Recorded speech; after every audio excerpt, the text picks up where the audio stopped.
৯ October রাতে রাজধানীর মৌচাকের ফরচুন শপিং মলের শম্পা জুয়েলার্সে বোরখা পরে ঢোকেন দুই ব্যক্তি। সিসিটিভি ক্যামেরা সরিয়ে দোকানের তালা কেটে স্বর্ণালংকার লুট করে পালিয়ে যায় তারা।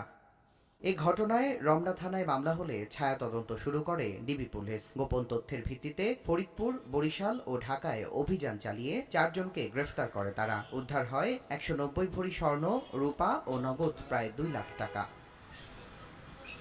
শুক্রবার দুপুরে মিন্টো রোডের ডিএমপি মিডিয়া সেন্টারে সংবাদ সম্মেলনে জানানো হয়, চুরির ঘটনায় সরাসরি সম্পৃক্ত 3 জন সহ মোট 5 জন জড়িত ছিলেন। এর মধ্যে 4 জনকে গ্রেফতার করা হয়েছে। এখনো পলাতক রয়েছে 1 জন। 3 মাসের পরিকল্পনায় চুরি করে চক্রটি ওই রাতেই পালিয়ে যায় ঢাকার বাইরে।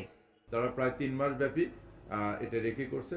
রেকি করার পর ঘটনার আগের দিন তারা আসছে মার্কেটে এসে মার্কেটের বাথরুমের জানলাতে একটা খুব চিকন সুতা বেঁধে রেখে গেছে।